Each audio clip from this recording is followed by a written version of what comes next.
me a power even stronger than the world!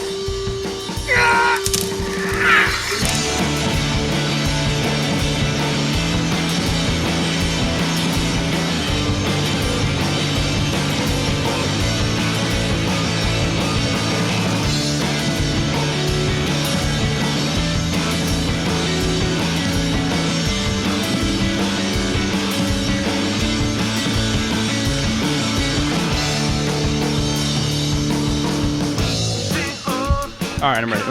We can go. Recording. All right. So when I was in college, my school had 3 currencies. Mm-hmm. Like it was a phone game. Mm-hmm. And there was one for food and one for something else, and there was one that was for the library, which I didn't know. So like one day in my first year, I went to the library to try to print something because I had to for a project, Mm-hmm. and I had no idea how any of this worked. I figured I had money in my account. I wasn't aware of the different currencies, so I kept trying to print something. It kept telling me no, and eventually this nice boy came up to me and showed me how, and he printed it using his account. You know, it was like 50 cents or something, Mm-hmm. and he hands me the thing I printed. I said thank you, and then Ethan, I swear to God, I swear on my life, I pulled a quarter out of my pocket, gave it to this man, and ran away.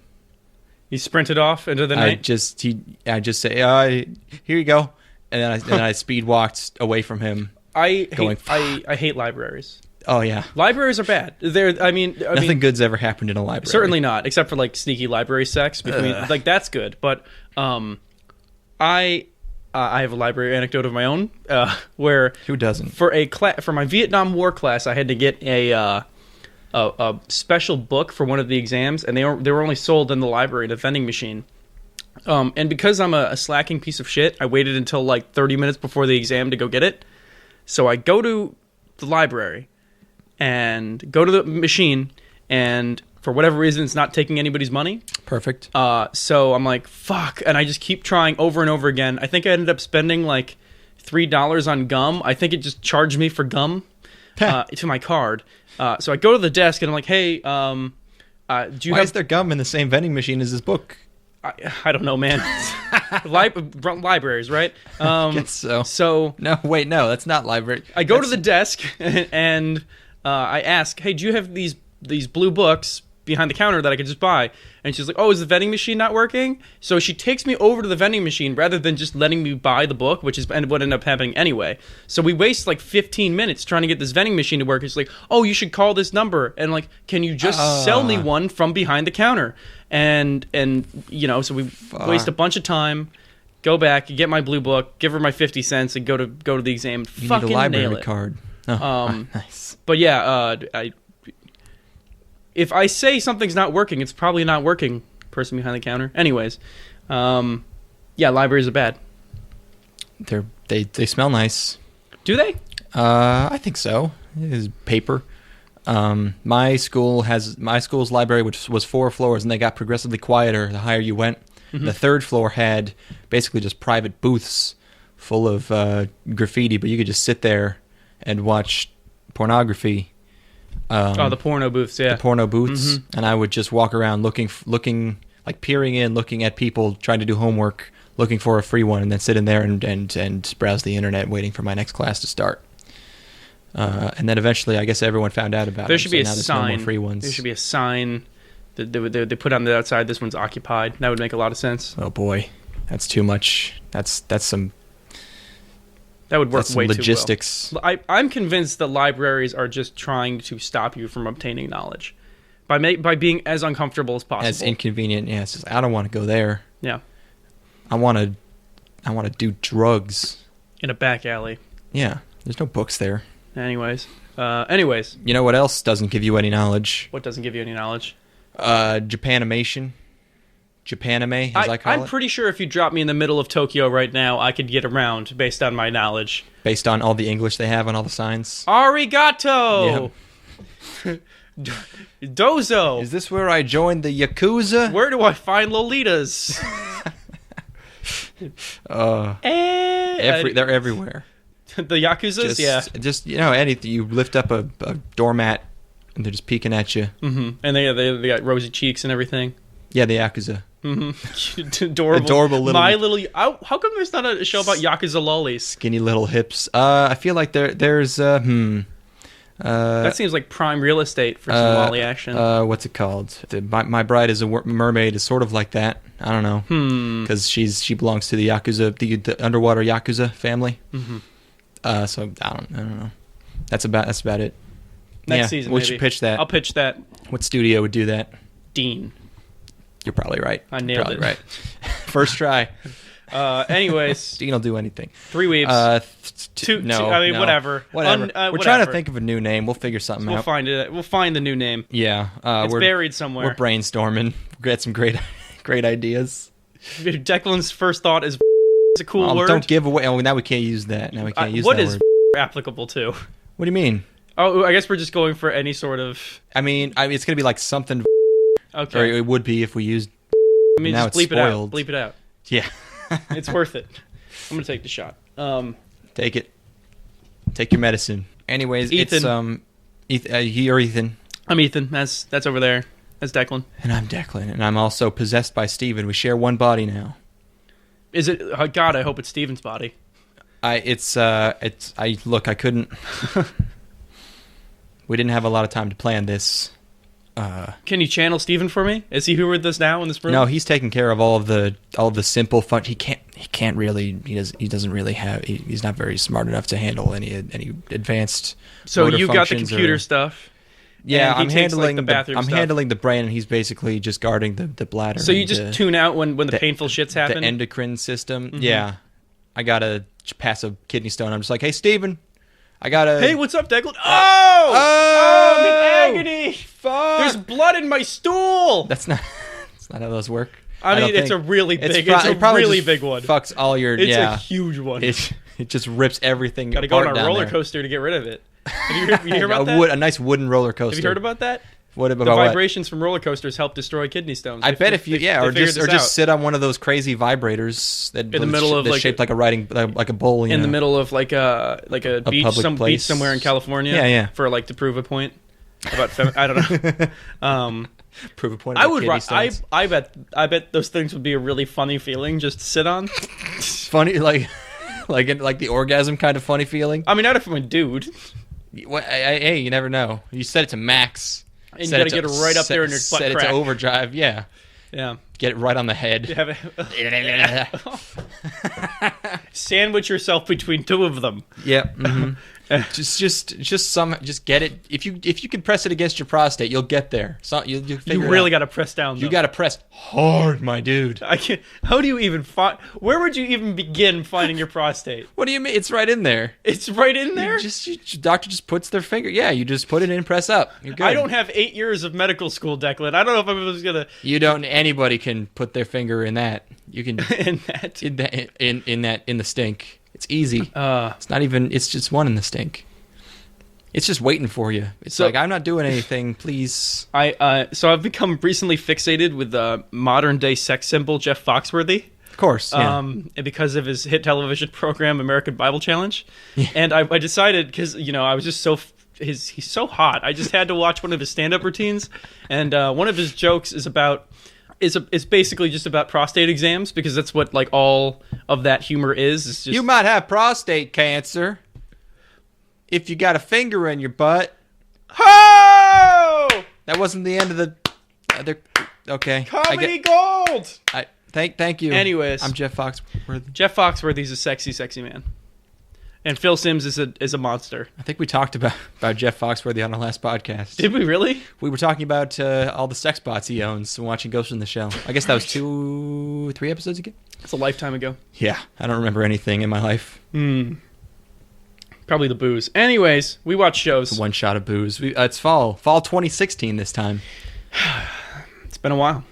It's been a while since a fall has happened. Mm-hmm. A full year even. And we watched half of everything because this is part one. Part one of Do.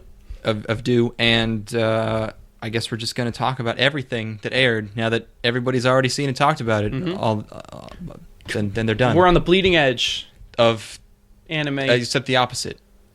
We're on the saggy edge. We're on the completely contained, non-bleeding. No one's here for hard-hitting, like, as it's happening news. They're here for hot opinions on... They want the real opinions. Yeah, everyone's the right just like, ones. I've been hearing all these wrong opinions. I need a hot dose of reality shot straight into my fucking veins. Yeah, a hot load of reality all over their face, neck, and chest. It's got hot gum going through it fast. So do we want to just get right into it? What's Let's the first get show? into it. Our first show is we're not going to top this title. I'm sorry to say. I'm sorry to say already. No, nothing's ever. It's actually called. I'll take some of that. She wants some of this liquor. Yeah. Thank you. Yeah, you're going to need it for Bloodivores. Woo! Bloodivores. What a title. That's actually my What new a metal time to be band alive. name. And they actually stole my band name's logo for the title card. My PSN ID. Bloodivores. Bloodivore. What Bloodivores plural. What a horribly misinformed... Like, what are you fucking doing? So this is Chinese. Really? This is a Chinese show. This is by Studio Creators Impact. You know what? Now it makes sense because all the names of the characters are Chinese. Yes. Yeah. Chow, very much so. That would have. Lu. Yeah. It's. Yeah. So do you This want is based on a webcomic, a Chinese webcomic. So that's a great mark of quality out right off the bat. Fortunately, to make $1 billion. If this is really Chinese, I can't wait for it to sell 0 copies in Japan because they're not fond of each other. I wonder if China will love it, though. It's about that worldwide it's market like, hey, now. they got our names. It's a global market, Declan. Yeah, I'm going to go watch Avengers and then download Bloodivores. I'm Chinese, and then I'm going to get arrested for using the internet. Do you know that Warcraft made like a shit zillion Oh, yeah, they dollars made in like China for some reason? 600 million fucking Oh, I guess whatever. China was pretty big into Warcraft, though, weren't they? Oh, dude, it's an Yeah, MMO. I They forgot fucking they lost an entire generation to World of Warcraft. It's Good. over. They would have 2 billion people if it weren't for WoW. Lots of babies left in cribs. Yeah. Left in microwaves by accident. The show's Chinese, but it's animated pretty typically. I guess just like China already animates So this a lot of stuff anyways. Is animated in China. As far as I can tell. Wow, huh? That's interesting. But then again, I don't know. I don't know where Creators Impact is based. I wonder if I can check. They seem to have an original soundtrack taken from an iOS game or something, like a racing game. I have one note that makes note of the soundtrack. It just says so I guess there's some of that, which I like. I don't know. Creators Impact has no Wikipedia page. I don't know anything They're a about mystery. these They're people. an enigma. They're an enigma wrapped in a Chinaman. Do we want to break down this narrative? This intricate tale. So it starts off. There's a guy and a girl driving a car in a very, very low speed chase. It is fucking hilarious. Absolutely stiff. How lifeless slow these race. cars, and he's got a steering wheel the size of a fucking of a pizza. I don't know. It's just There's huge no movement in this. It's like they're first episode. people just slide across the frame, and their faces don't move, and like they don't emote at all. I wonder if this has been dubbed over the original. I wonder if it was Chinese originally, because I remember watching the PV and that was Chinese. So I guess these are Japanese voice actors actually doing a dub. What a weird world we live in. I don't understand anything. So it's a dude and a bitch in a car, and she is like what's going on? She's surprised at everything. They're throwing grenades at cop cars, and then I guess we get a flashback. There's some news anchor exposition. There's a bunch of people who are bloodivores. It's been caused by a prescription drug. And then there's a quick bloodivore attack just to show you what's up. It's like, hey, this is what happens. It's pretty immediate. But like they shoot the bloodivore, and then all the cops like start beating on him as he's on the ground. It's just like, huh, China, you too, huh? You also hate cops. It's universal. Just every country's. We should export all of our rap music to China. They would really dig it. They would love it. Yeah. Flockavelli. They would. I mean, they can't understand it. They won't know how fucking stupid it is. Just like, this guy's a real wordsmith. I'm pretty sure he's. There's no joke there. Don't keep going. Gang signs. So it's a group of them, and they are breaking into a bank. And what made me angriest about this episode is that they say that a 12-digit password has 100 million possibilities. No, it's 12 to the power of like 50 something, which is like trillions. It's fucking horseshit. So this is a bank. Can I just say immediately? It took me a while to figure out where they were because they're just like in a vague hallway somewhere. Like it doesn't really none of these this location didn't make any sense to me. It was just a big room. Yeah, I don't know. There's a bunch of people squatting on a floor in front of a hallway, and that's it. And I didn't really... Not the most detailed environments. No. So then this server they're trying to hack in lets anyone change the password just by updating it, which is great. One of the dudes is mad that Bloodivores get loans at higher interest rates, which is why they're robbing the bank or something. But that makes perfect sense considering they might go ballistic and kill people at any time. That's a very silly thing. Dude. But that's... There's the vault door, so they hack the vault, and the vault opens like to absolutely no fanfare. It just swings open as nobody moves, like it's just everyone's completely that's cool. stationary. You got to stare at the vault as it opens. That's what you do. So then they're running through this hallway. They run into a kid, and one of them wants to kill the kid, even though just because like the kid saw for no reason. Just the kid saw his face. It doesn't add. They're wearing masks, it's ridiculous. Absolutely ridiculous. Like the kid's going to describe your face perfectly to the cops. And murdering the kid's currently pissing himself. Like he doesn't even comprehend what's happening. Yeah. And also, you all look the same. So come on. Yeah, Bloodivores all look the same. Declan officially 2016. Quote him. Come at me. Your presidential campaign's over. Come at me, bloodies. What's a good slur for Bloodivores? Coagulates. Vores. That's something else. Coagulates. It's very medical. Coags. Oh, that's a good one. I like that one. There's this show, the girl's name is Anji. There's a guy named Win Chao. He's the real loose cannon of the bunch. He's the naughty boy. And there's no Milu is the protagonist. This show is really poorly directed. It's just that there's some really awkward camera transitions that just don't flow well. Character actions make absolutely no fucking sense in this show. That too. So at one point, Chao is threatening to kill Anji because her thing's going off for DGPS. I think they're just threatening to leave her behind, aren't they? Or I guess yeah, leave her behind because she is. Does that mean she's going to turn into a Bloodivore? Like she's going to go? No, crazy? They're just tracking her because all the Bloodivores wear collars for tracking purposes. But you figured they would be tracking them anyway. Whatever.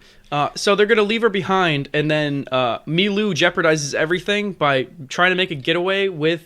But he throws a fake money bag that throws him off the trail, but then they catch him anyways, I guess. So he just leaves the other two behind, and it seems like their other dude is just cool with this. Like they have a getaway driver who doesn't really put up much of a fight as they leave them in the dust.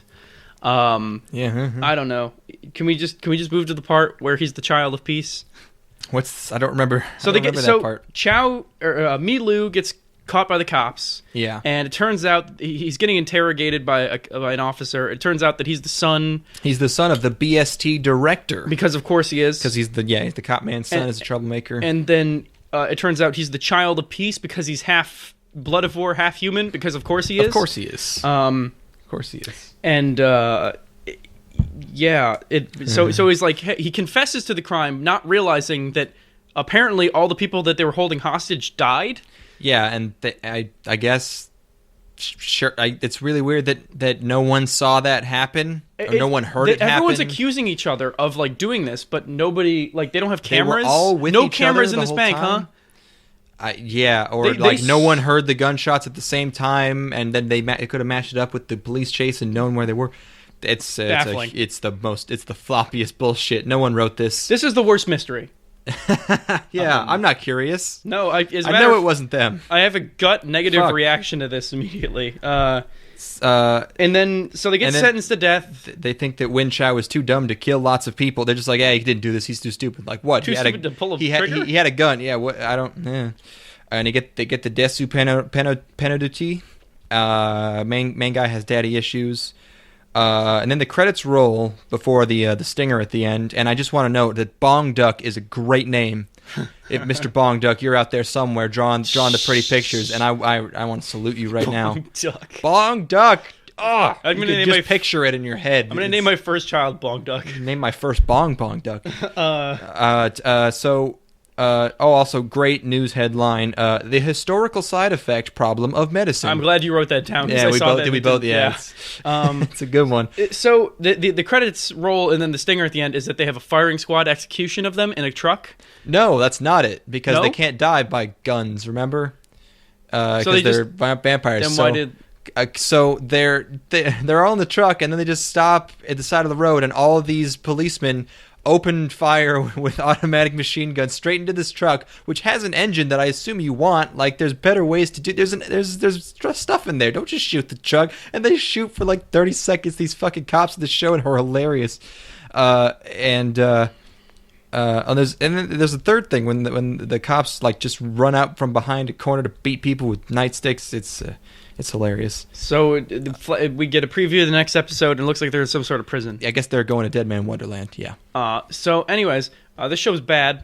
It's even the first episode's bad. I mean that's bad. Now, I have to say it moved fast enough because it kept being baffling the entire way through, and that had an entertainment value to it. Yeah, it was just like, oh, that was a really short piece of shit. Yeah. I was like, this garbage is already over. It looks like garbage. The plot's garbage, but I kind of enjoyed how ridiculous it is. But it's bad. Bloodivores, no good. Oh, God, no. Time to throw the towel in, China. You had a good run. You tried. 5,000 years of history, but you really fucked it up with this one this time. God. So disappointed. Next show. Shuumatsu no Izetta. All right. Or Izetta the Last Witch. Sad. This is by Studio Agiado, known for Genshiken, Kujibiki Unbalance, and a bunch of other stuff I've never heard of. This is an anime original series. Series composition by Hiroyuki Yoshino. Put original in quotes.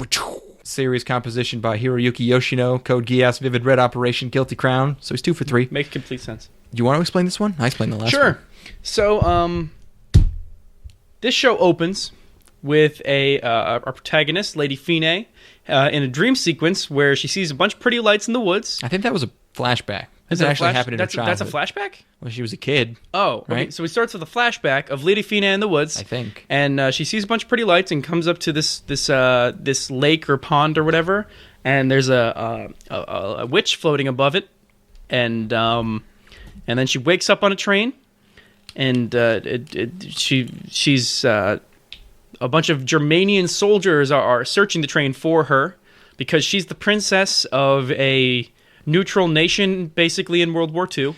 So this show is basically World War II, but the names and locations have been changed to protect those involved. They just put more ends. Germania has invaded Polando. I just made that one up. I like Polando, though. I wish that was in there. They just added more N's and I's and A's and they're gassying all of the dues. Okay. They're using Zoklon C to moiter all the Zooish people. Whoops. It's Schnauzbits. And then they're gonna ship them all to Schmiel.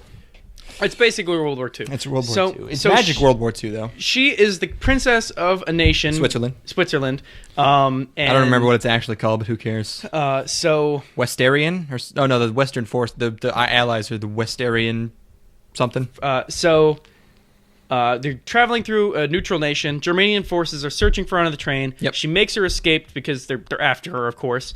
She ducks into a car, they make a daring escape across a rooftop, her and her buddies, and she climbs in through a grate, and she's in this storage truck, and there's a person in there, like there's a person in a tank. You don't even like it's just a big tube, but you immediately, if you've seen one anime before, you're just like, oh, there's a person that's frozen in there, of course. A person is frozen in basically because it's the Code Geass guy. Yeah. So the Germans storm that car, and they get into a firefight, and she jumps out of the car into a river, and then her buddy dies. One of her entourage. Herman or whatever. Yes, sure. And so she's on her way to meet up with this ambassador of Britannia to discuss, I guess, like a treaty or something. Not a treaty, but they're going to make an alliance or something. Yes, she needs assistance from the Allies to protect her country. So her country is Eilstadt. So she stays the night in like this bed and breakfast, I guess, or like a tavern. Yeah. That's owned by somebody of her homeland, and they're loyal to her, so they protect her for the night. Right. And then she goes to an opera and meets up with this Britannian lord, some kind of Lord government Redford man. and they're discussing politics, and it's like, hey, if you protect us, if you protect my land, I'll marry this lord from your land. Yes. So they're making political deals. Mm-hmm. And as that's happening, the Germans start to invade her homeland and invade this. They raid this opera and take her captive. Yep, killing her other guard in the process. The invasion just started, and there's a montage of tanks rolling and all this stuff. Pretty sweet. I really like this montage of it's like Germans dropping, like airdropping in and coming in by sea, invading, set to opera music. I thought it was pretty cool. They're also transporting the cyber coffin, and there's a Germanian character that we keep coming back to who's like, I guess, escorting it, and he mentions that the person inside wiped out an entire company on her own. So she must have made some like really bad investments, just really terrible. That's yeah. Oh, it's fire. So boom! Been waiting weeks for that one. She gets kidnapped by the Germanians and taken aboard a plane. And on the plane is this this person inside the tube. They drew these all the vehicles are hand drawn. I liked it. It's so good. Yeah, that's like something I noticed immediately. Refreshing. These vehicles are not eye cancer. And so she makes a stand, like she's not gonna sit and be taken captive while her people are dying for her. So she stands up to oppose this German man, and he raises a gun to her. I think, is that what happens, or something like that? Yeah. And then bam, Coffin Girl wakes up. She wakes up and does magic shit and makes the plane explode. And everyone goes flying, and Princess is falling to the ground, and then there's a witch. It turns out this is the White Witch of legend, and she rides a rifle, rides a big old like sniper a broom, gun, and saves her before she hits the ground. Yeah. And that's basically the end of the episode. Yeah. I thought it was like the one thing that weirded me out is why did she have to run into the coffin twice? Why couldn't the plane have been the first time she saw it? Why did she see it on the train? What's the point? Is there any reason? Maybe it's just setting it up. Seems I don't unnecessary. know. Like it just seems like a really weird coincidence. I didn't put much thought into it.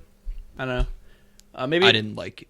Okay. The show's great though. Maybe it's like that gave a reason for the Germanian soldiers to be on the train, because they were like, hey, we heard rumblings that this girl might be on this train, so let's go like investigate. Yeah, I mean, I think there are always Germans on German trains. My dad told me a story about he backpacked across Europe, and he was riding a train through Germany, and he was really scared because he was high on pot brownies, and they had drug dogs sniffing all up on him, and that sounds terrible. They can't get you if it's inside of you. It's true. I mean, the dog probably could. He's just open you right up. I don't know if they could do that. So the political stuff in this is actually kind of fun, because it's World War II, but throwing that monkey wrench of like a small European nation gets the power of this ancient witch force is kind of cool, and I like it. I think it's pretty solid for the first episode. It looks really, really nice. Yes, it does. And it's exciting. It's nice and it's like pulpy, I guess, kind of like it's a bit ridiculous, but I enjoy it. It moves along, good pace.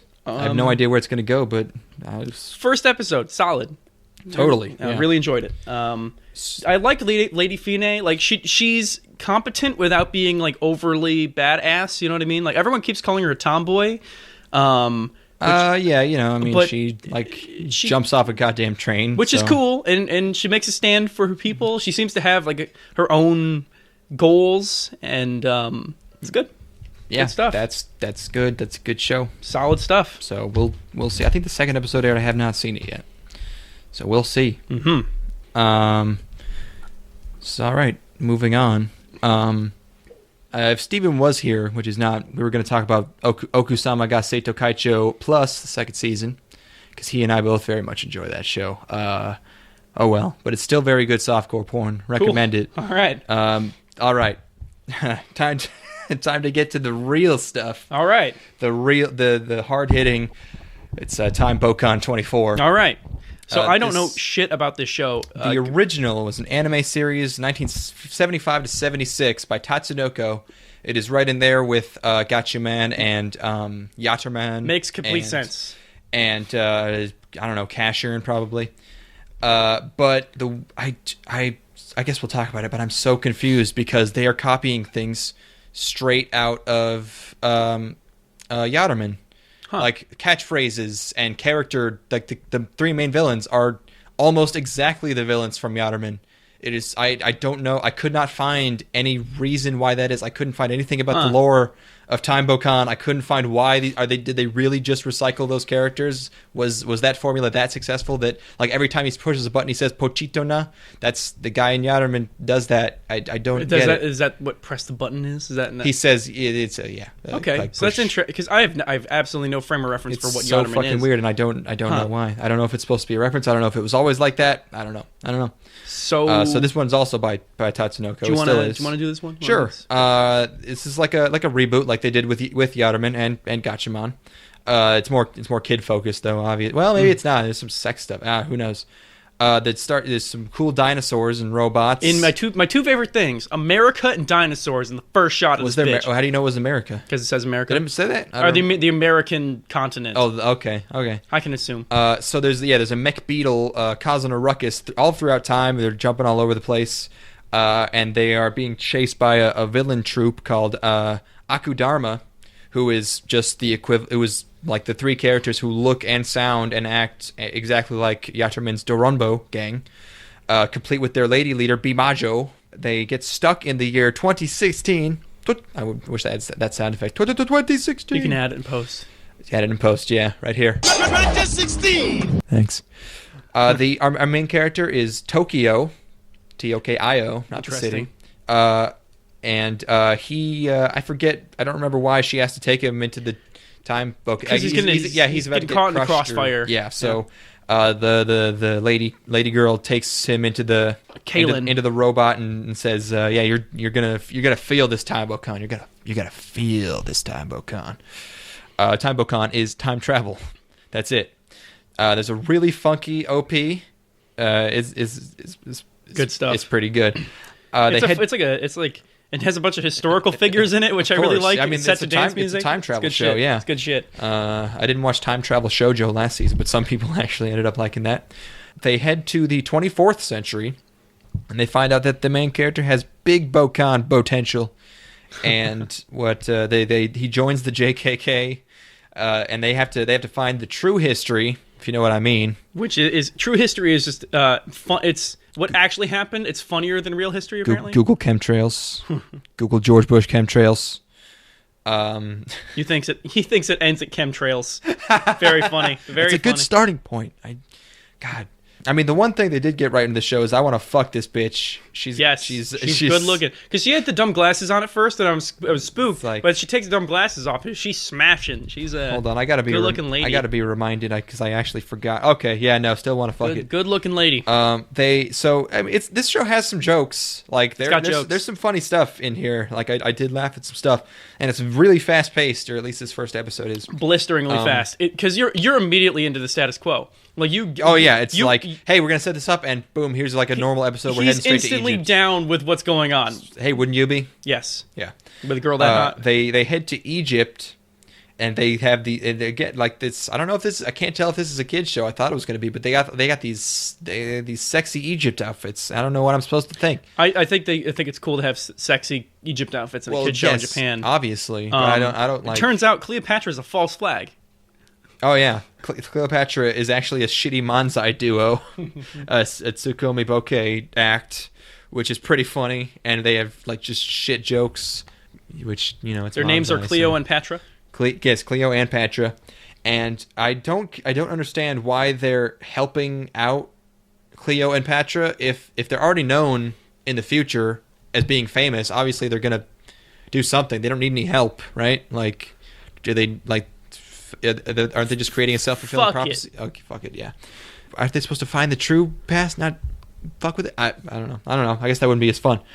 So they turned their shitty comedy into shitty Japanese comedy, and everyone loves it. And then Akudharma tries to foil him, but that just makes him more hilarious. Because it's violence. People love that shit. Mm-hmm.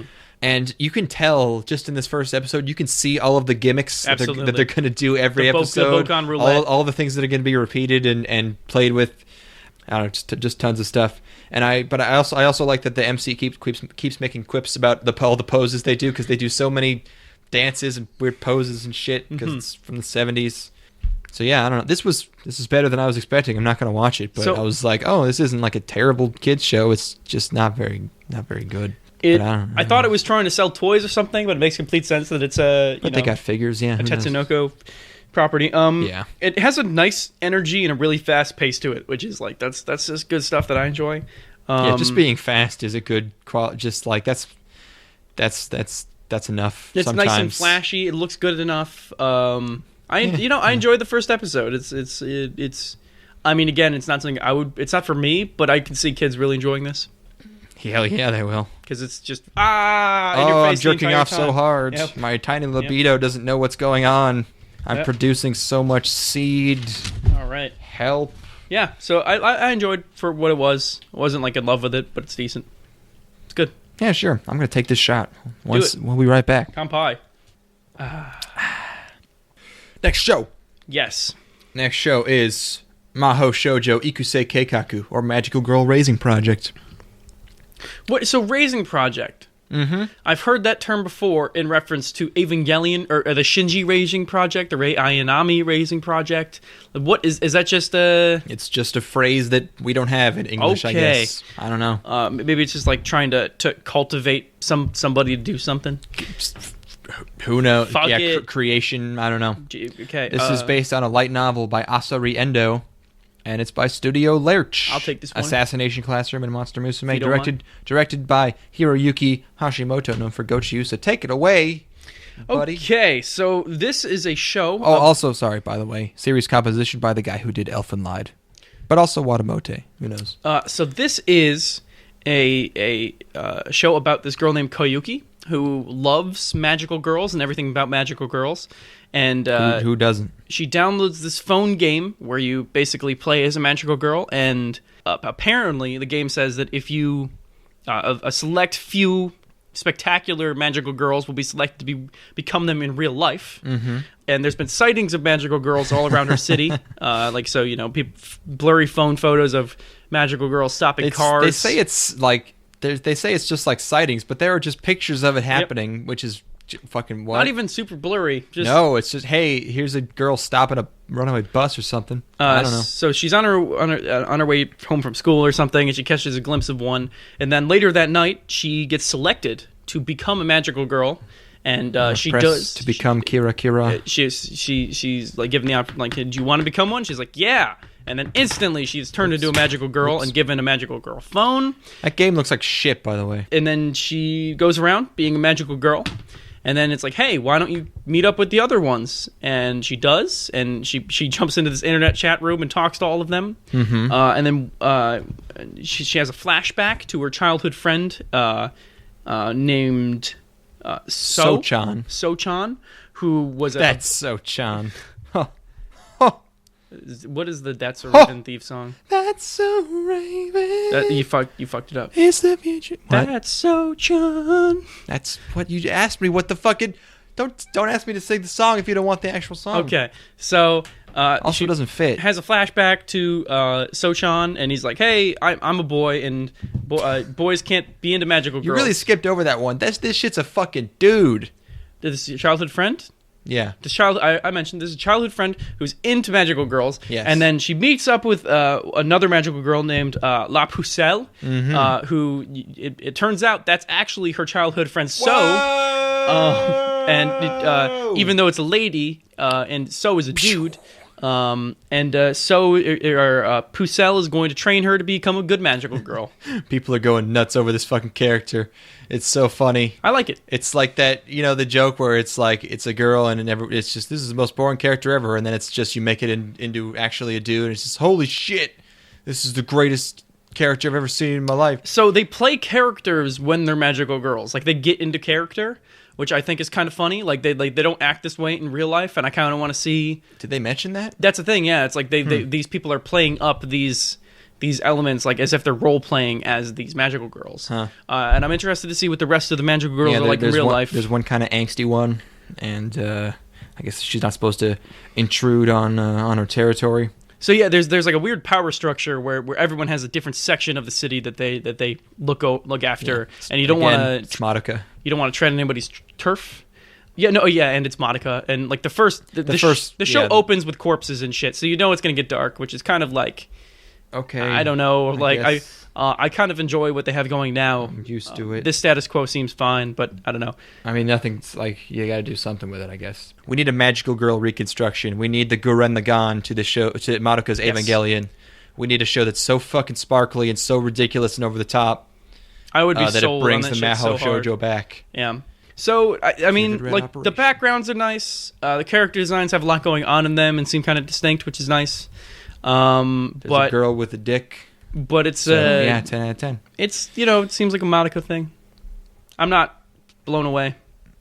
Hey, Sinful Gear also seemed like a Madoka thing, and then you saw where that went. So, hey, this could be the greatest show ever. Great. Yeah, it seems fine. I think it looks all right. nice. Yeah, or at least the first episode did. We'll see. I don't know. It could be pretty average so far. The grim dark stuff is disheartening. It's there. I don't want it. I would like a little more Yuri bait. Thank you. I mean, but you do know that boy and that girl are going to make out, but they're both girls, so it's Yuri. No one's ever going to make out. You should leave this podcast if you think any lip contact will ever be made. See ya. Yeah, no, fucking leave. All right, well. You're out. You don't understand anything. Also, there's a really underwhelming henshin. The transformation is really dull. It's not flashy enough. You got to go for it. I would be so fucking down for like a magical girl show that just owns it, and they just everything's about wanting to be the best possible person you can be, and redeeming people rather than killing them. We're just gonna have to watch Cardcaptor Sakura. I could watch that. Or I would watch that. Probably watch Sailor Moon. Yeah. Go back to those. Brooklyn accents in my Japanese cartoons. Serena. Oh yeah, what's her name in the? Serena. Is her name Serena? What are we gonna do, Serena? Oh, Yugi. I like to imagine they got the dude who did Joey Wheeler and the English dub of Yu-Gi-Oh. I don't know any lines from Sailor Moon. I can't say it.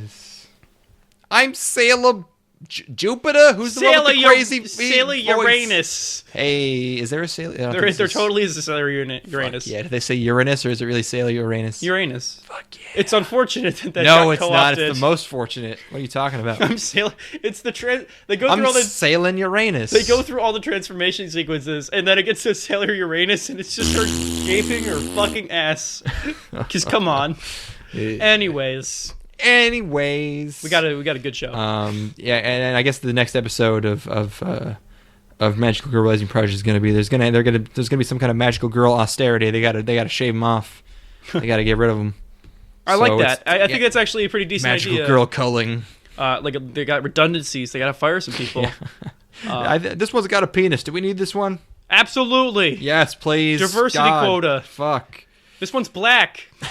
Got to make sure that one stays. Yeah, no, we're good. Okay, next show. That one's average. Next show is what is it, Ethan? Tiger Mask W, baby. Tiger Mask W. Oh, this is based on a manga from fucking 1968 Let's go, bitch. 1971. There were two other series, really long series, in 69 and also in 81. This show, or the original show or manga, inspired no less than 5 different Japanese wrestlers to use the name Tiger Let's Mace. Fucking go. I wrote down Tiger Face. I think it's Tiger Mask. I don't know. Tiger Face. This is by that's your third can of Diet Pepsi, my dude. Holy I need the energy, dude. The energy. This is by Toei. I guess you explain the line. I'll explain this one. Yeah. This is dumb. And it's about wrestling. Starts out with a wrestling mask. Niggas are getting lacerated all up and down. Mm-hmm. Even the dudes in the silence are getting the shit punched. It's an intense fight. And then there's a German suplex, kind of. Thank God. And everyone's screaming, "Yamaro, you gotta stop!" And the guy, the guy, one of the guys is dead, and it's fucking hilarious. This show's so funny. The over dramatic art style, the mixed with the absolutely gratuitous violence in this really dumb wrestling setting, like the face close-ups and the sketchy. It works so well. And the reactions. It has a style, and it works really well. It's very silly. And then flash forward, there's some It's another guy. He's doing some hardcore training in the jungle. He punches a bear the size of a fucking humpback whale. Yes. And then they're all climbing a snowy mountain. Everyone's got these necks are next level. These necks are so fucking huge. You gotta do some neck chin-ups, They dude. barely even exist. So this guy is about to go wrestle. He sees a handicapped guy who was the guy who got injured. Daisuke. I believe Daisuke in the first scene. Excuse me. And he goes to Wrestle Max. And there's another tiger themed guy, or the first one we see, Tiger the Dark. I believe his name is? Tiger Dark, and then there's Tiger Mask are the two. Yes, but Tiger the Dark is a red and black mask, and there's a great shing every time he puts it on. It's great. MC shows up to fight a guy named Odin as Tiger Mask. And I guess everyone's heard of Tiger Mask before, so I don't know if this is like a soft reboot where there's already been a Tiger Mask happen. Like, is it some kind of sequel? I think what it might be is that he's using the name of like because there's an entire group of wrestlers who are part of that organization that like are all, I think they might be all tiger themed, and he took like the number 1 name. Huh. Might be just using it. I don't know. Like a retired number. I don't know. There's a move called the Chicken Wing Face Lock, which awesome. I love it. The guy kicks the other guy in the fucking face, and then Tiger Mask just leaves. You forgot the German suplex. I think it's majorly important that he fucking straight up Germans this dude. 0 out of 10. And then fucking, I don't know. I don't like this very much. I absolutely fucking love this show. I wasn't super engaged by it. I don't know. And since it's Toei, it's probably going to be like fucking 52 episodes or something. But you liked it? I think cool. this is the best kind of stupid. It's very stupid. Oh, yeah. That's the best part about it, is that it is very silly. Absolutely 100% down with the stupidity in the show. Sure, yeah. It's about big dudes doing dumb shit and saying ridiculous things and making ridiculous poses. Yeah. There's a girl who's tiny compared to these big dudes that she hangs out with them. Like a sister or something? Yeah, I don't know. Basically, everything they do is ridiculous and cool. Yeah. I think the ugliness of it is intentional. Oh, come on. Now you're giving it way too much credit. Toei, my man. I think it works perfectly with what it is. Yeah, the art style for it fits, sure. I really enjoyed how ridiculous it is. Yeah, I love how over the top it is. I can't really get into any of the characters, and I just wasn't super engaged the whole time. But when something dumb happened, I was like, okay, yeah, that's fucking stupid. I hope they build onto the lore of this like wrestling organization and everything. And what's it called again? There is GWM, which is Global Wrestling Monopoly, which I think is hilarious. That is really funny. Just having Monopoly in your name. That's some balls. Dude, just all the actions that people make, like the evil people are so evil. And sure, yeah. I don't know. I think it captures the spirit of wrestling.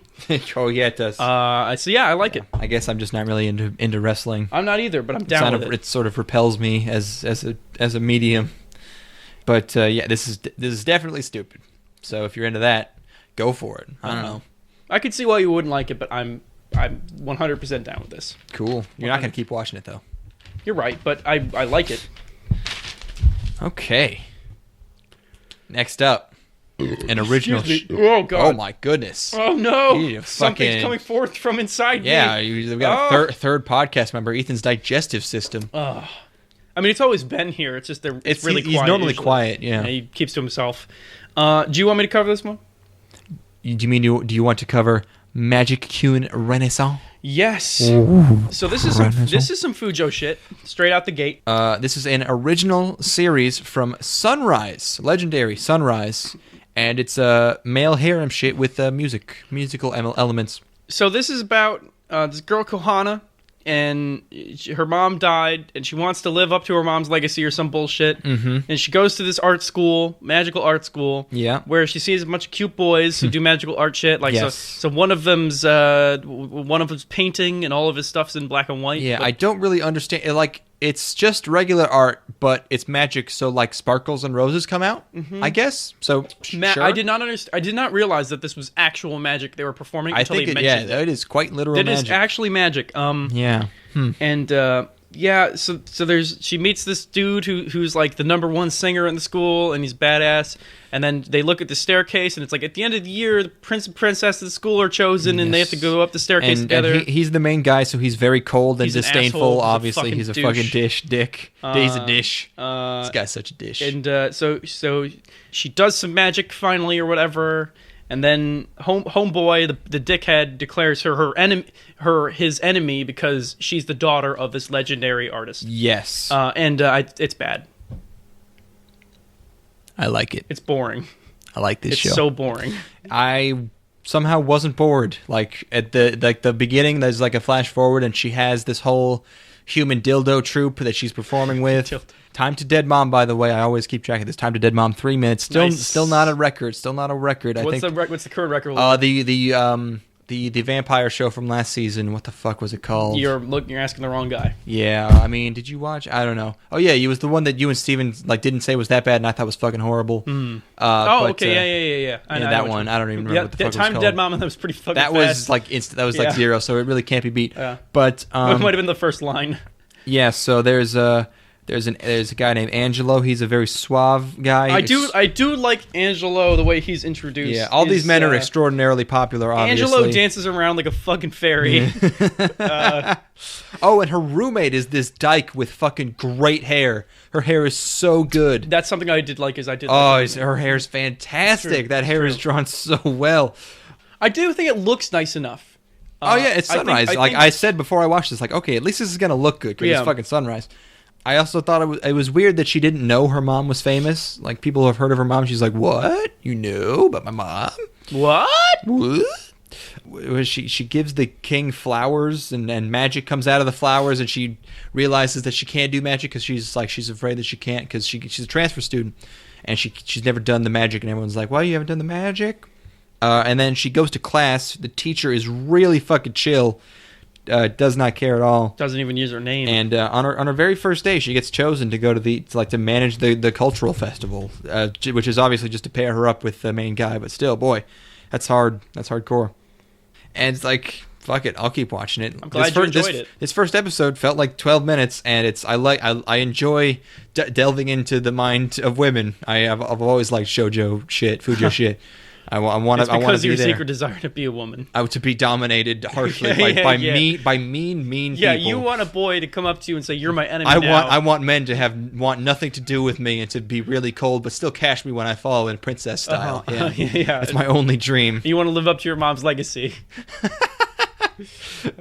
My mom went to Magic Flower School. Anything else happened? She finds the monochrome prince. Who I thought Stefan Burnett held that title, but I guess it's this guy now. He's more of a brown. Have you seen his paintings? They're very bluish gray. I don't know. I thought you were talking about his skin color. Oh God, that's not. There's plenty of black people. Why do I go straight to him? So yeah, she's gonna mac on all these dudes, and by mac on I mean she's gonna talk to all these dudes and blush. I'm gonna love every second of it. All right, I hope you do, man. Maybe I'll just watch this one on Fridays when I'm really drunk. I hope you do enjoy your fujoshi. I'll try my best. All right, okay. Show number, whatever. 7. We're on the 7. We're on the 7 now. All right. This is Touken Ranbu, Hanamaru. I don't know if there are enough vowels in this fucking title. Holy shit. This is based on a free-to-play collectible card browser video game. Woo! By the way, if you looked up the preview for this show, the PV, you might have gotten misled. There are 2 series based on this card game. The super serious high-budget one by fucking UFO Table is coming next year. This is the really fucking dumb comedy one by Doga Kobo. So I find it hilarious that those 2 studios are adapting the same thing. So a little bit about this card game. Let me read you a paragraph directly from Wikipedia. Hit me with it. Touken Ranbu quickly became very popular in Japan, particularly with young women, and had over 1 million registered players as of June 2015. The game has been credited with accelerating the Japanese cultural trend of katana women. katana joshi, women who are interested in and who pose with historical Japanese swords. Fuck yeah. That trend had been started a few years previously with the Sengoku Basara video games, which made katana fans a distinct part of the Japanese subculture of female history aficionados. The popularity of Touken Ranbu was such that a Japanese women's interest magazine published an article about exercise routines based on sword fighting techniques from the game. Jesus fucking Christ, Japan. And the 2015 Tokyo Wonderfest figure exhibition was reportedly completely dominated by hot male swordsmen. Fucking God. I mean, I guess we can't really laugh that hard because we have like a subculture who are just into lumberjacks and like lumberjack equipment from throughout the ages. Oh yeah, sure. I think it's funny that lots and lots of like Japanese women are buying swords. That's because of a mobile game. Oh, what a weird time we so live in. Good. I love that. I think it's good that we're arming ourselves. I can't believe you. Yeah, can you? I guess you can. Can you own katanas in Japan? Can you just buy a fucking katana? It's exempt from all their laws because of the cultural significance, I'm sure. I don't know. That's a goof. That's I don't goof. I don't know about that. You can own like a little uchi katana. They got the tanto blades. Yes, and those are all characters in this. All the characters are swords, I guess. Mm-hmm. I don't fucking know. It takes place in 2205 AD. There's another for some reason. Fucking whatever. There's another because everyone's a boy. That's what it's gonna be like. There's another evil group that wants to alter history. History retrograde army. Interestingly enough. And then we get an opening. This opening is bishi-tastic. These bi shonens are fucking tasty and juicy and ready to DTF, I think. I think they're all gay. I think they might be. Hey, only one way to find out, you know what I'm saying? We get a flashback to old Japan. There's a big sword fight. And then Soji dies. Soji. He beat total ass for a bit. I don't know. So the characters are swords, I guess, sort of like in Upote, how the characters are guns, and they are literally all male, except some of them could easily pass. There's one of them that's basically just wearing a lady's outfit. I mean, you know, it's like they're like, you know, robes, and those are gender neutral, and they all hang out in this like compound thing, like a temple kind of deal. I just made a bubble with my mouth. What the fuck? Okay. I think it's a sign you're alcoholic. Oh fuck! You and Andy Cap should hang out. They all hang out in this one place, all these buildings, and one of these dudes is all gold. He's just a big gold man, and they have a snowball fight, which takes up like half the fucking episode, and then they talk a lot, and I was so bored, Ethan. I was so bored. And then there's some flying testes, which end up being cow manure or something. They censored flying cow dung. The Japanese censoring of weird inanimate objects is very fun. Like when they censor insects, I think that's hilarious because it looks like a crawling penis. Mm-hmm. And then they find out that the enemy is on the move, and they have to go back to that fight from the beginning of the episode. And beat some guys to keep them from altering history. There's another bubble. Another bubble just happened, dude. Surely, did I make another bubble? Yeah, you totally did. What is going on with my saliva?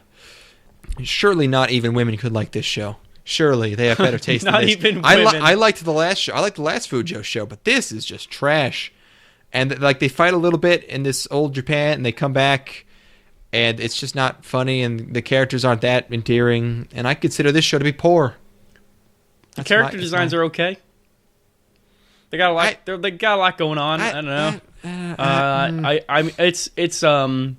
don't know. No, I was not in love with the show either. No, I don't think it's very good. And I like what the ladies like. I just don't understand what this could be possibly doing. Like it doesn't. As you said, it's not really funny at all. It's supposed to be like a comedy. The action's like fine. Yeah, but there's like 2 seconds of it total in the entire episode. It's animated okay because it's Dogakobo. Yeah, but it's the color scheme's pretty bland, and it's. None of the characters really stand out. Nothing there for me. Sorry, it's not happening. I'm wondering if you watched this short because you always miss the shorts. I did not watch the shorts. Okay, damn it. Sorry.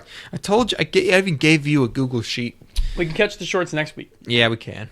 Okay, I guess we'll talk about Gakuen Handsome next time. that's a pretty good title. The title's pretty good. We'll talk about it later. Mm-hmm. That's the hook. That's to make you come back.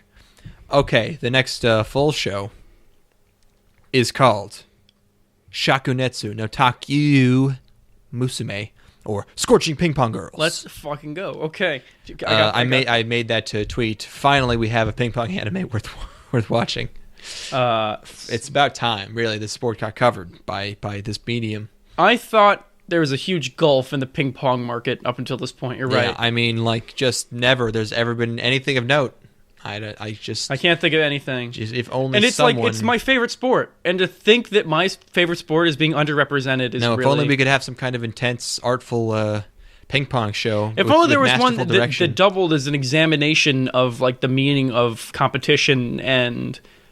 anyways. Yeah, it's a pipe dream. That'd be fucking too much. That'd be too much to ask someone for. get on that. So this is based on a manga being animated by Kinema Citrus, Black Bullet, Kumamiko. You are tapping your hand, that is tough. You can that's hear making that, the microphone going. Yeah, that sounds kind of nice, actually. That's gonna scare some people in cars. Yeah, I'm sorry. Woo! I was supposed to be a police siren. Are you scared? Did you get scared? I don't get scared around police, just angry. You wanted to you go. I'll take this one. So this is a ping pong show. Ping pong? King Pong. So this show opens with... The King of Pong? This show opens with a captain from a very good ping pong team getting aced by some spooky girl. And then the captain cries like a total fucking bitch. And then, the whole team cries like fucking bitches. And then we cut to our actual characters that we're going to be following. The protagonist is named Agari Kumiya. And she is I'd say a category 3 titty monster. I thought you were going to say category 3 Down syndrome. Fucking these character designs are really on the edge, man. Everyone looks like a weird baby when they do a side profile. They're not right. They're not right. Their faces are wrong. Things shouldn't be this way. Category 3 titty monster. Remember the end of Pacific Rim where they're like, that's category 5 potato. Fucking this shit's so retarded. I don't want to make fun of the derp community. What do you call a person with a learning disorder? What do you call them? Anything you want. They can't fucking understand you at all. Anyways. Yeah. What's this show about? So the protagonist, Agari, is really good at table tennis. And she gets off on people praising her for how good she is at it. So there's this. They hear about this new team, the Hayabusa, which is the team from earlier that aced that other team, and they're making waves in the ping pong community. Like ping pong mind broke the other team. How could you have won? We're the best. Their eyes are glossy. And they're just like horrifying, like mind broken faces. She's on her way home from school and she sees this girl stuck on top of the gate of the school, and she needs help getting down. And that girl is like straddling it, just holding it. Afraid. And her name's Koyori, and she's a transfer student, and she's like, oh, I love table tennis, and she comes and plays table tennis, and they have like a scrimmage match together, and it turns out Koyori is actually pretty good. Yeah, and strangely enough. And then everybody else shows up, and they have a practice, and then Koyori is just absolutely demolishing people. She's fucking making quick work. They have some casual hits before school. You know what I'm saying? They're athletes, Declan. Come on. They got to be on their A game. Making bong noises. So Koyori aces some fools, and then they're like, "Hey, you haven't signed up for the team yet, but you're officially on this. We're going to put you on our leaderboard as you're the number 10 in the entire school." Yeah. And she keeps making her way up the board by acing fools, and Gari starts to get pretty spooked and jealous by all the praise this Koyori girl's getting. Yeah, she's getting pretty. She's getting jealous, even though she's kind of our protagonist. And then. This other girl, one of our primary characters, Mune, Mune-chan, who is that's a category 5 titty monster. That's the most on the nose fucking.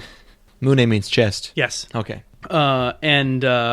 So she challenges Koyori to a game and loses, and it turns out that Koyori was a regional prefectural semifinalist in her other school, and Agari might not be number 1 no mo.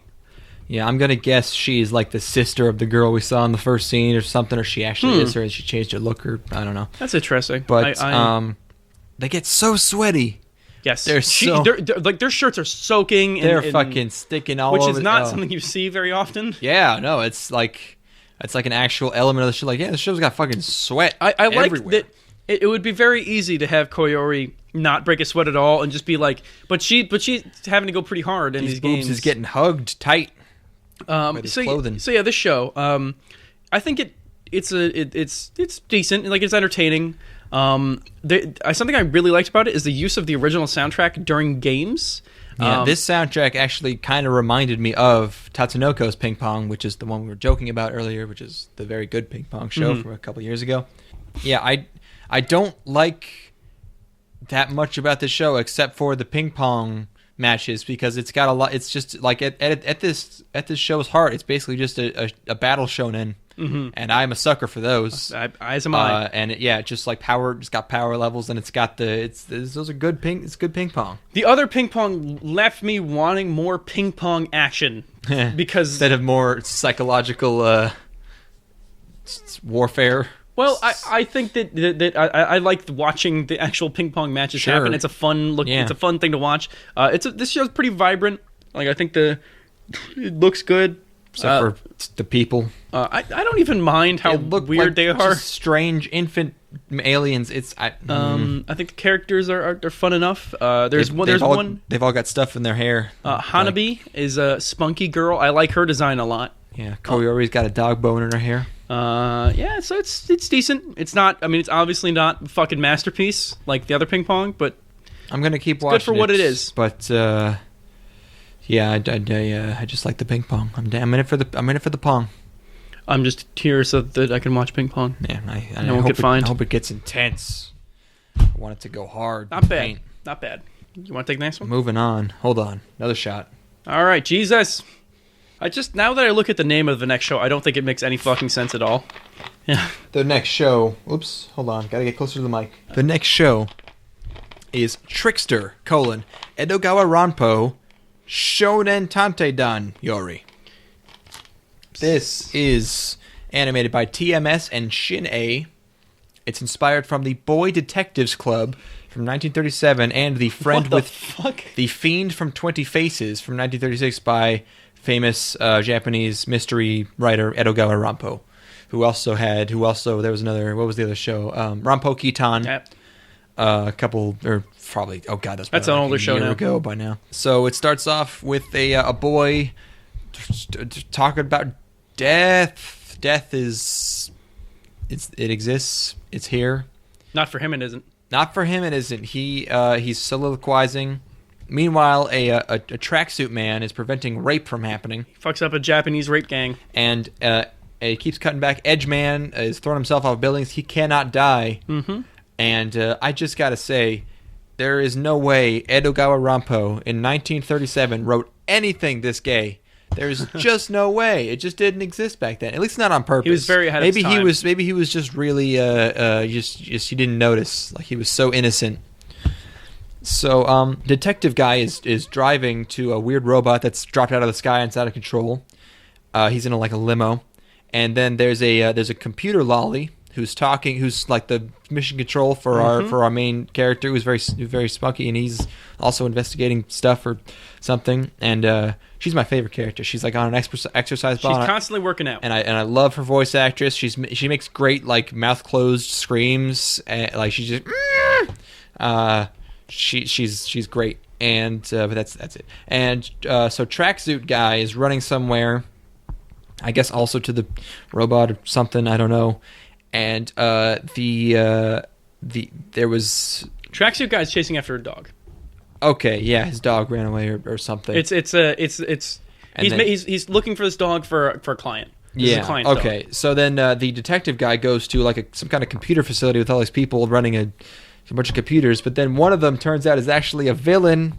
He's known as the 20 Faces. He's 20 Faces. He's called 20 Faces. He has a face mask, obviously. And then Tracksuit, looking for this dog, finds Edgeman. Edgeman, as it turns out, does not like for dogs to be alive. And Tracksuit does not care whether dogs are alive or not. Yeah. So Edgeman just like shoots this dog when it runs towards him with his mind's powers, and Tracksuit Man's just like, oh, huh. Those are some sick powers you got. Okay. So the detective, meanwhile, is with this evil-seeming guy who's maybe controlling the robot. They're like at dinner talking, And Edge is still trying to like off himself, and I'm rooting for him. There's really no reason for me to be like, oh. With pants like his, I feel bad for him personally. With a whole situation like his, I'm like, okay, no, you're good. Just please. Then Tracksuit Tracksuit eventually gets sad about the dog, but not until like way later for some reason. Then he chases Edge around looking for him, or no, he just chases him. He's for I don't know, fucking why. Wants to talk to him or some bullshit. Yeah, he sees a fire in the distance. So leaves. He fucking bounces. He's out. Yeah, he goes towards the fire. Suicide Boy says, "I wish I could die," and he's like, "I'm fucking out," and he runs off to the fire like a tracksuit. He just bounces after hearing that for some reason. Yeah, and so Edgy Boy goes to the fire. He doesn't do anything, and then just Tracksuit escapes the fire himself. And then I don't know. Edgy Boy blows away a wall so they can escape. Sure, and then like. There's a guy who's trapped and Edge won't help him, and he gets mad, which is pretty understandable. I don't know what that was supposed to be, and yeah, I can't deal with these characters. I can't deal with this. It's a melodramatic show. Oh boy, yeah, I can't handle. I like Detective Man personally.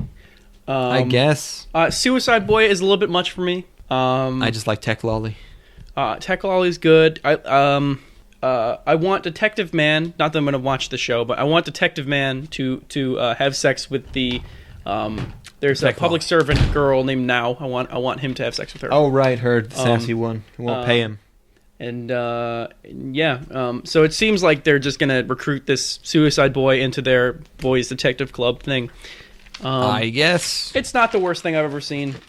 I have no interest in watching this. It looks fine enough. Yeah, I don't have a super strong opinion on it. I'm not a fan.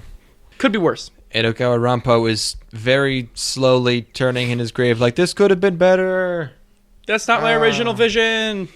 You made it too gay. What's with those pants? Why? Why are his clothes so baggy? Lollies aren't supposed to sit on balls. Hey. All right, we're burning through these things, boy. Let's get to that next one then. All right, next one is a little show called Soushin Shoujo Matoi by the Seashore, also known as Matoi the Sacred Slayer. This is another original show by White Fox, Steins Gate, and Kochiusa. Wait, who did the last one? I already forgot. You did. I did. You did. I mean, you did. So I got this one. Go ahead. So this opens with some fucking English. Bloody hair. Wait, hold on. You got it. Okay, good. Thank God. I only got one for this whole thing, but I got the one I love the best. There's a bunch of soldiers infiltrating a facility or some bullshit, like a castle or I don't know. And then they're like haunted thing. And then they find out that a certain city state has ordered some people to come in, and this is the soldiers' response. Try again. Oops, that's not the. But you should try again, Declan. Hit the right one this time. That's not the sound effect. Excuse me, right here. Vatican! Why those taboos are dispatching to England? At Her Majesty's pleasure. Why those taboos are dispatching to England? They nailed it. Yeah, perfect. That's how I talk in my free time. So here's the thing. This doesn't actually affect the rest of the episode from what I can figure. So the show opens with the soldiers in this facility or some bullshit, and then there's a Why is that your phone background? Why not? Wait, it's the I have to find the name of that painting. What's wrong with this painting, bro? There's nothing wrong with it. I just think that's a really weird show. The Death of Marat is your phone background. What in the living fuck? I like the painting. He's an important historical figure, dude. French Revolution. Yeah, I guess, dude. He had to live in a bathtub. Oh, I bet they get you skin conditions. I bet they get you mad pussy at college. It's like, what's the? My God, what is that background? Oh, the Death of Marat. He was a key figurehead in the French Revolution. Was really important to establishing their goals and what they were. He really helped define whatever. That's you trying to finish all this anime in the bathtub. Yes, I just got this look of death, but also contentment on my face. some And blood. also an erection. Also, I think this is gonna end up killing me someday. Oh, yeah. So Definitely. fuck it. I'm just moving on to the next part. No living! So The monster hates helicopters. So there's some people in crazy outfits walking through an airport, and nobody's looking at them twice for some reason. It's fine. We meet our protagonist Matoi. Yep. And her friend Yuma. I like Yuma as a character a lot more than Matoi. She's so much fun. Both fine, but Yuma's good. Yuma's great. Oh, by the way, I would also like to note, going back, that that sound effect I played, "Why Those Taboos Are Dispatching to England," the guy who says that slides into frame so comically to say that line. It is fucking hilarious. You gotta watch it. They should have just cut that entire first scene. So Matoi's dad is a public servant, and he's got to go do public servant stuff. I mean, he's like a detective, isn't he? I think he used to be a detective, and now he's he's more doing of a detective stuff. Okay, maybe you're right. So he's a detective, and then people have been turning up unconscious in this town. Or are they dead or are they unconscious? Because it says unconscious, but then they've got chalk lines. There's at least one dead person, yeah. So people have been turning up dead, and they're trying to figure out what. And then priests and demons happen, I guess. I don't remember what that note is. And then Yuma fucks around and pretends to be an exorcist because, like, she's the daughter of a dude who runs a shrine. Yes, they both work at this shrine run by Yuma's dad, who is like a very silly. He's a pervert, shrine man. Yeah, he's like a love priest or something.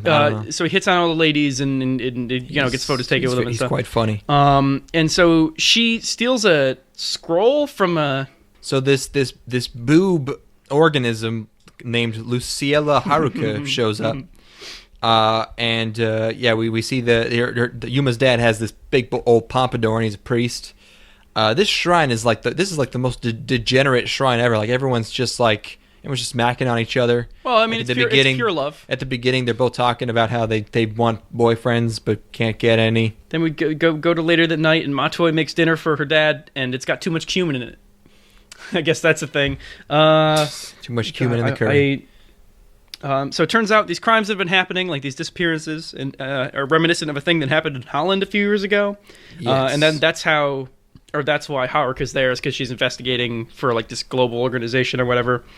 And then Yuma brings an ancient scroll to school, and she's like, "I'm gonna be an exorcist," and she's goofy about it. Well, the human pair of boobs goes to the shrine wanting this exorcism device because they used to perform exorcisms, and the priest digs it out, and she scans it with some device and decides that it's inert, it's not worth it's nothing, so she leaves. At some point Yuma steals this ancient scroll. So a demon attacks the love temple, and they see this happen in the distance, or Shingo and Haruka, and they drive up to the temple. Somehow Detective Knockers here figures out that the bad guy's headed to the shrine. So you head there. Shingo rolls up and gets he gets worked by this demon who has possessed a man, and then Yuma tries to use the scroll to subdue this demon, and she starts to do, like, reads the scroll off, and this light appears in the sky and flies right by her, which is hilarious because she wants to be the exorcist, and it flies right by her and goes to Matoi. Matoi like makes this wish to be normal, and then everyone gets all everything gets all fucking crazy, trippy. The music's pretty good, and she turns into a Mahou Shoujo. I really like the exorcist sequence. When she becomes an exorcist, I think it's really cool. Yeah, this show's got some pretty good monster design. Like when we see someone getting murked earlier, like it's pretty cool looking. I like that the buildings are like warping because of like the pure power of this exorcism. Yeah, like stuff's bending and shit. It's really neat, and she takes down the demon, I think. Yep, and then we get a little bit of dad fondage because he thinks that she's his deceased wife. Yep, which is pretty great. She calls her dad Shingo, which I'm not down with. I don't understand that. Yeah, I like this one. I don't have the vocabulary to describe it, but it has a fun art style. I like the way it looks a lot, and there's some good comedy. The only problem is I don't see where the hell the plot could possibly go. No, like it'll either be Monster of the Week or they'll set up some like terrible villain group that'll be really lame. I'm not 100% on this tone. Because it's trying to like it opens with some fucked up weird shit with these it has that English kiss of death at the beginning, and it's mostly just silly. But stuff. I think the comedy when it hits really well. Yes, I like that. I like those characters. Yep. And that ED has got that soul. Yuma it's is so really soulful. great. Yuma's very good. Yeah, and then Stinger at the end, she wants the magical costume to go away, but then she's naked. Whoa! I have to pee. I probably do too. All right. Want to take a quick break? Yeah, I'm just gonna let this roll. We'll be right back. And we're back. Yes. We're here. Whew. Got some candy in your mouth there, dude. Yeah, we're going hard. Oh, let's take a break. How's your life going? Mine? Yeah. I mean, it's a hellscape. Yours? Oh, okay. I'm already dead. Oh, I envy you. Yeah. I envy the dead. It's pretty nice. Hitler. Yes. He's a dude. Do you know about the beer hall putsch? Putsch. He it was his first failed coup that he tried to have in like the 20s. Oh yeah. And got he, thrown in jail. He went into a government facility and shot a gun in the air and said that he was taking over, and that did not work. No, I'm gonna listen to him. Yep. No. No, it did not work out well for him. Just caused a bunch of And then confusion. he wrote Mein Kampf, Yeah, and then history was made, and that's how it's made. and that's how it's made. I don't think that's how they say it. They should. They should have. And Come that's on. the way it was. Wait, what is it? And that's Murder, She Wrote. I don't. Well, Jessica Fletcher. That's Jessica Fletcher as Murder, She Wrote. I guess we really are friends.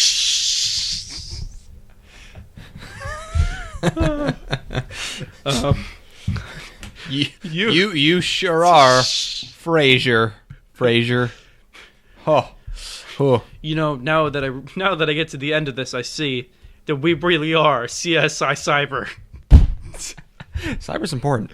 Cyber's important. After all this, I've come to realize that I really do love living in this house with 2.5 men. You know, we've been through all this, but it all started with the Big Bang Theory. We're gonna need a fuller house.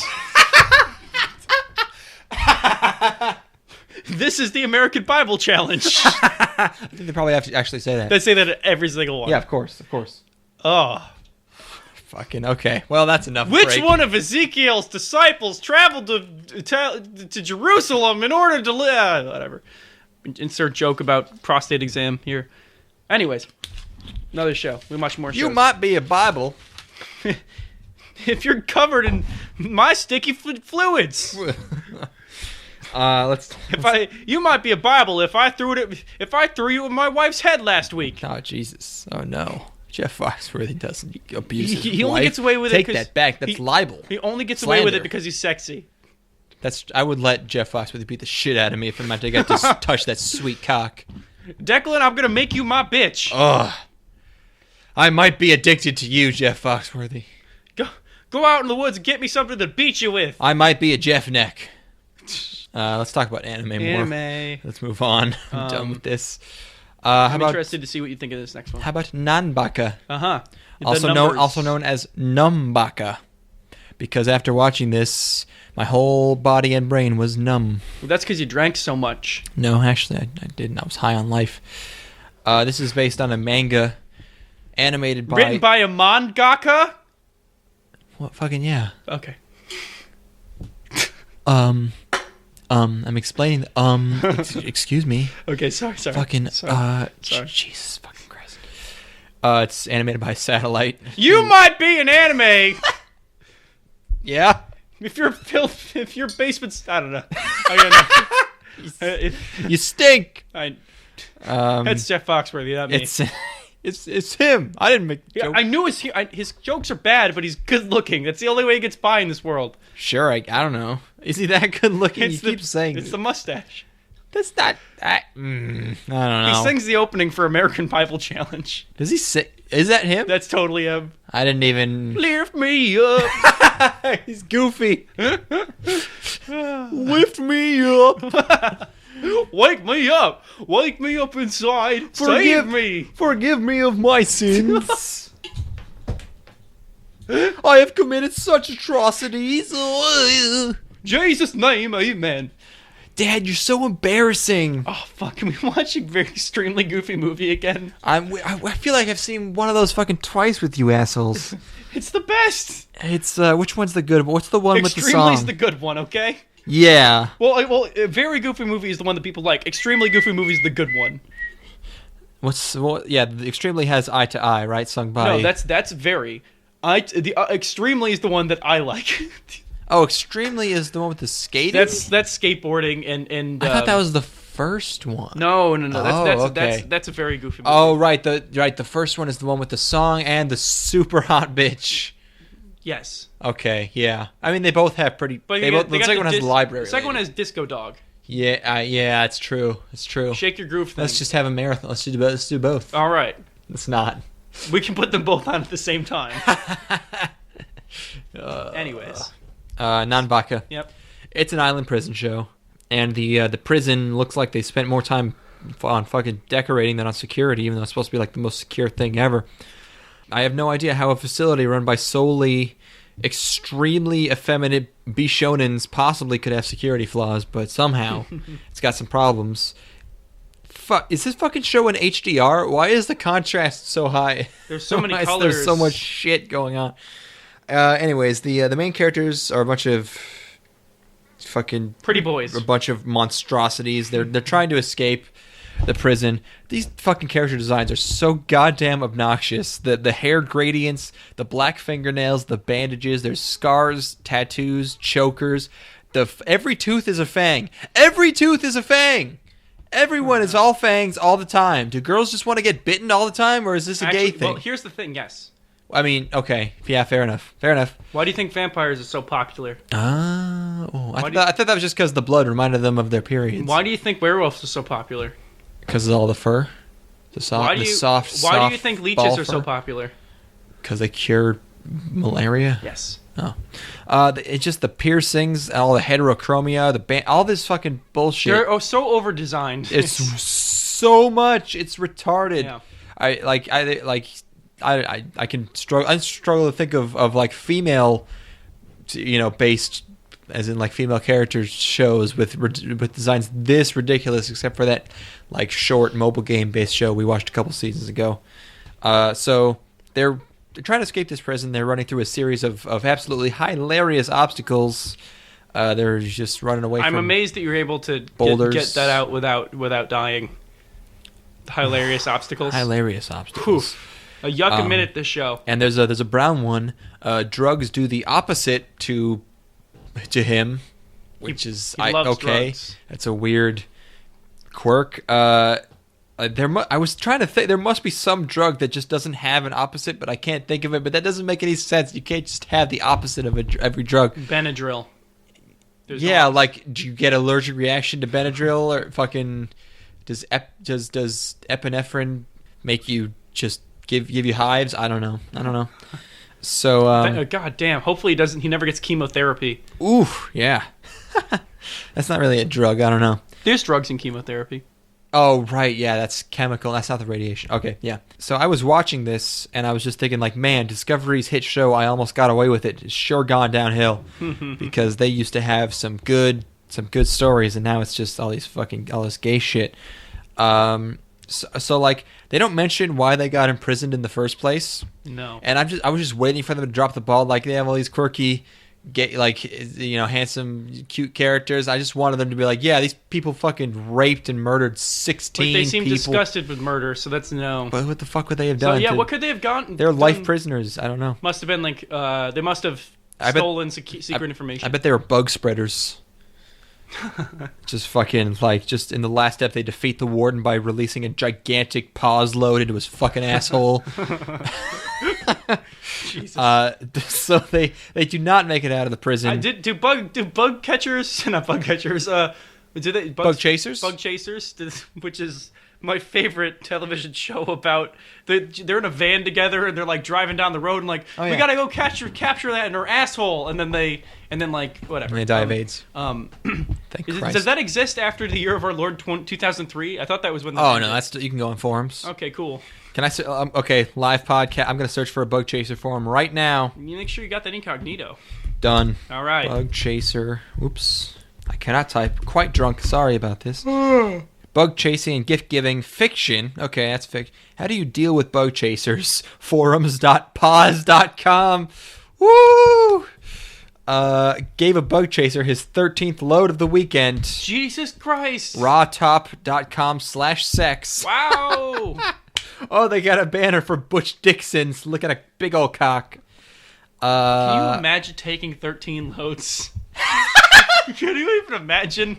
At once? I mean, of the weekend. Over a week, sure, yeah. I thought but it was not the at weekend. one day. I thought he said the weekend. No, the weekend. No, absolutely not. Oh yeah, in one weekend, absolutely not.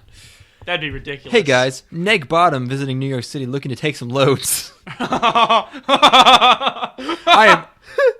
am not going to ask status, so hoping a few pause guys stealth breed me in my hotel. Stealth breed? This is the greatest decision we've ever made. Message me if you want hotel info closer to date. And now that was a quote from the guy asking. This is the blogger now. Needless to say, I had to drop a load on him. Yeah, I'm Neg, but Bug Chasers still turn me on. Oh my god. He set up a gangbang on BBRT for the night before he left. When we sent out the details, he mentioned if people couldn't make it then he'd be taking loads the next morning before he left. We had friends over later that afternoon, and we were drinking by the time he came for the gangbang. I was in no shape to fuck. I texted him and asked if 8:30 the next morning was too early. You know, it's good. It's good that he's being responsible, and not said having sex no while he's problem. drunk. It's really important to make sure you have consent Tags. when you're spreading bugs. Tags. Bug chasers. Came in his ass. Dark rooms. Favorite fucks. Felching. Neg bareback bottoms. And pump and dump. Pump and dump. Comments. James says, I believe I loaded the same hole the night before. Scott says, I want someone lie you to rape and breed me, man. I lie being hooded. Poppert up or max impact used on mean tide. Votel for sure. Jonathan says, I'm 40 in New York City. I want to be bound and gang fucked repeatedly. Email me, John1112222@yahoo.com if you can help me. I'm shocked that this guy's name's John. I kind of figured it'd be a girl. Jonathan. Huh? You know? Rawtop says, at Jonathan, use my email address in the top right corner of this page to contact me to get fucked. Send stats and pics with your email. Stats. Yo, what's your stat line look like? Super gay, dude. Lip with 2 P's says, I'm Neg, but these stories get me so horny. And finally, Slave Robbie says, I want to become pause this way. Thanks, everybody. Oh, wow. Oh, boy. So Nanbaka is a show about bug catching, and yeah, boy. I really thought the scene where number 11 took 13 loads in 1 hour was like a little bit explicit for me. It just went on for so long. I really so started, many minutes. I never thought I would say this, but I started to get bored of watching a dude take that many loads. It was just like, yeah, one load after another. Everyone pump and dumped him. So thick, so creamy, so foamy, so even. rich. Yeah, it was like whipped cream. Mm-hmm. Great show. Spicy. 10 out of 10. Yep, 10 out of 10. Moving on. Show of the season. No, so we get some censorship comedy. Then a cross-dresser shows up, and you can tell it's a cross-dresser immediately because there's no girls in the show. Normally, I would be sarcastic and say I didn't see it coming, but I feel this show doesn't even deserve that, so I'll just say that I did, in fact, see that coming. I did know it was a boy. It was an obvious joke. The warden is a lady, though, and also has fangs. And big old titties. And number 15, main character, he's got some shackles that he's not fond of. But he is fond of boys. He is fond of dudes, and shockingly. And the ED is like 80% speech, and this fucking streaming site these dumbasses didn't even sub it. I don't know which site it was, but none of them would have done it anyway, so it doesn't matter. So I'm just gonna say it's Crunchyroll. Fuck you fucking pieces of shit. Yep. It doesn't matter anyways because the show's bad. I like the ending. Sure, I don't know. Got the speech rapping thing going on. Yeah. I get the good one. Sure. I get this good one. What's this good one, Ethan? This is the last show we're covering? If it's the last one you watched, this is the last one I've watched. All right, then. Okay, so this show is called Yuri on Ice, which is... Please pronounce it correctly. There are 3 exclamation points. Yuri on Ice. There you go. This is an original by Mappa, Kids on the Slope, Punchline, Ushio Totora. And so I expected girls. I know it's an obvious joke, but this is a tragically ironic title. This is like calling a hospice fun party town. It is just not accurate. I'm sorry. It's like being a bug catcher and saying you're clean. I guess. I don't know. Sure. Anyways, and it's ice skating. Yuri is an ice skater. He is he's pretty good, but he was pretty good, but then now he sucks. He totally sucks because he got fat. I don't know if that's the reason. I don't know. He choked or something. He choked pretty hard and came in last in like this major competition and didn't qualify for like nationals or something. He's 23 and he moved to Detroit from Japan to practice. Which must be quite the culture shock. Whew. Because I couldn't live it. I couldn't be in Detroit. Fuck. Yeah. It's just too cold. It's just too dark. Wait, no, that's not what I meant. Hold on. So he finished last of this major competition. Then he heads home. He's kind of like going to take some time off and consider what he wants to do because he finished college and he doesn't know where he wants to go from here. And he gets scolded by his former mentor Minako for getting fat. So he goes back home to his town. It's a castle town, but the castle's a piece of shit. Apparently, it just doesn't really have any cultural significance. Yeah, his family owns the last surviving hot spring. It's pretty into the culture. So he goes to an ice rink after hanging out with his family for a bit, and sees a childhood friend of his, Yuko, who is this adorable girl. Oh yeah. And he has a flashback to when he was looking up to this dude who was competing against, Victor, who's his idol, who's this amazing, prodigious ice skater, number one in the world.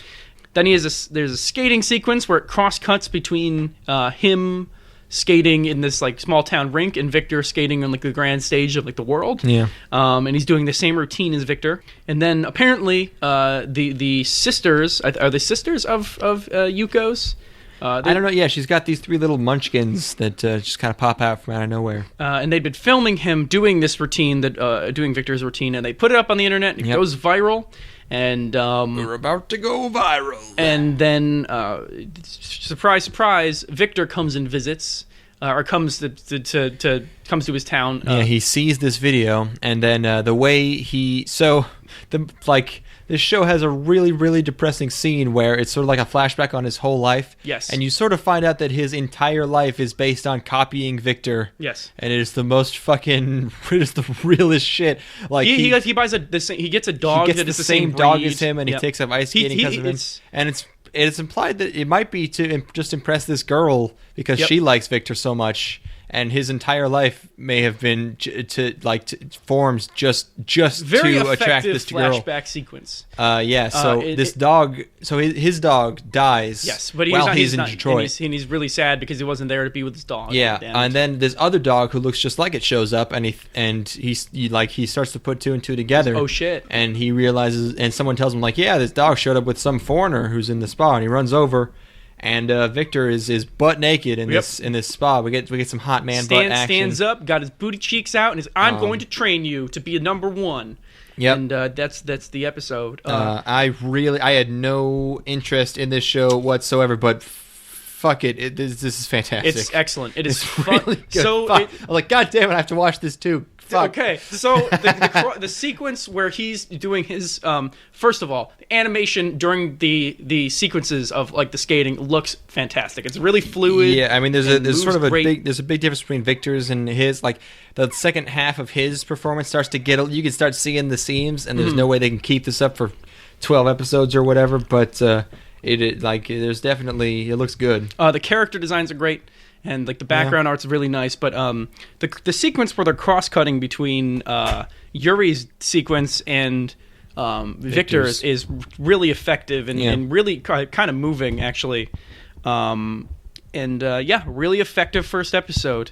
I'm totally in. And he has a rival whose name is also Yuri. Yep. He's a Russian. Russian, and he's a mean bully guy. Like that. That was kind of the dumb. Characters he's just, mean to him for no reason. He came in last place. Like fucking whatever. The characters are pretty charming. I like Minako, the sexy teacher lady. I like his parents a lot. Yeah, his drunken teacher. I don't know who. She's I don't know what sexy she is. as fuck. Yeah, and his family's nice, and they make fun of how fat he is. I really like Yuko. She seems nice. Oh yeah, girl next door. Yeah, I just was really blown away by this episode. That was great. You see the promotional art for this show, and it's just a bunch of dudes, and like the art doesn't even really look all that much like it does in the show, and it just looks like fucking trash. And it turns out it's really good and compelling. Mm-hmm. So great. This is surprise of the season, definitely. This is my favorite thing we watched so far. Maybe I can see that. Yeah. It's got a bump in ED too.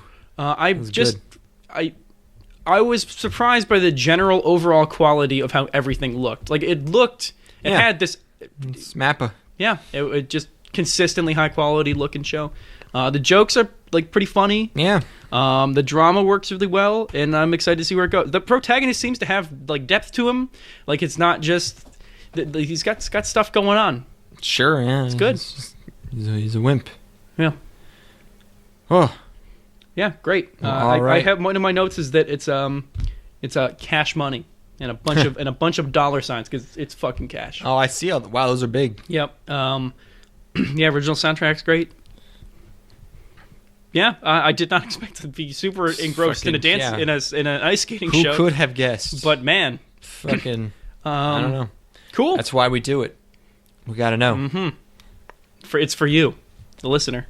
For you, single listener. Yes. I don't know. Watched a bunch of shows. Some were good, some and were we're bad. Gonna watch more. Tune in. Tune in next week. Part 2 is gonna have flip flappers and all the stuff you want. Keijo. Oh, I can't wait for you to watch Keijo. Oh boy.